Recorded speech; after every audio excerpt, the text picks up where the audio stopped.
السلام علیکم ناظرین، سیرت مصطفیٰ چینل پر ایک بار پھر سے خوش آمدید۔ پیارے ناظرین، آج میں آپ لوگوں کو عید کی نماز کا طریقہ بتاؤں گا کہ عید کی نماز ہم کیسے ادا کریں۔ جب عید کی نماز کا طریقہ معلوم ہوگا تو نماز پڑھنے میں آسانی ہوگی، اجر و ثواب کا باعث ہوگی۔ پیارے ناظرین، ذی الحجہ کی 10ویں تاریخ کو 2 رکعت نماز بطور شکریہ پڑھنا واجب ہے۔ کل انشاءاللہ ہم عید کی نماز ادا کریں گے۔ عید کی نماز کا وقت آفتاب روشن ہونے سے یعنی سورج نکلنے سے زوال آفتاب تک یعنی سورج ڈھلنے تک رہتا ہے۔ عید الاضحیٰ کی نماز پڑھنے کا طریقہ یہ ہے کہ نیت کرے 2 رکعت واجب عید الاضحیٰ کی 6 واجب تکبیروں کے ساتھ پڑھتا ہوں۔ اس نیت کے بعد تکبیر کہہ کر ہاتھ باندھ لے اور سبحانک اللہم پڑھ کر 3 مرتبہ اللہ اکبر کہے،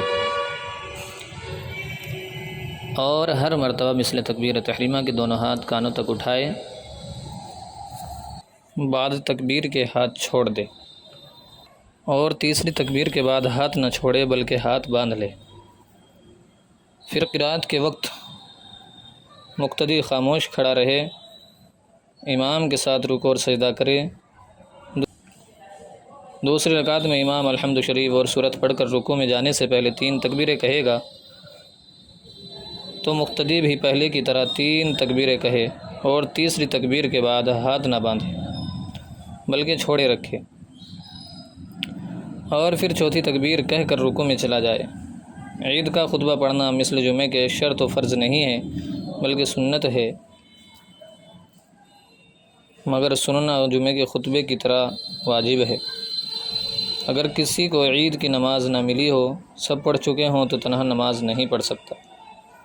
اگر کسی کی 1 رکعت نماز عید چلی جائے تو جب اس کو ادا کرنے لگے تو پہلے قرات کرے، اس کے بعد تکبیریں کہے۔ اگر کوئی شخص نماز عید میں ایسے وقت میں شریک ہوا ہو کہ امام تکبیروں سے فارغ ہو چکا ہو تو فوراً نیت باندھنے کے بعد تکبیر کہہ لے، ورنہ حالت رکوع میں بجائے تسبیح کے بلا ہاتھ اٹھائے تکبیریں کہہ لے۔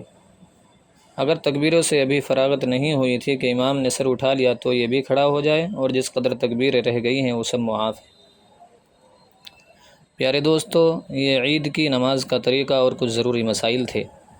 اب تھوڑی سی بات کر لیتے ہیں عید کے دن سنتیں کیا کیا ہیں۔ سب سے پہلی سنت یہ ہے کہ اپنے آپ کو آراستہ کرے شریعت کے مطابق۔ دوسری سنت یہ ہے کہ غسل کرے۔ تیسری یہ ہے کہ مسواک کرے۔ چوتھی ہے کہ خوشبو لگائے۔ 5ویں سنت یہ ہے کہ صبح کے وقت جلدی اٹھے۔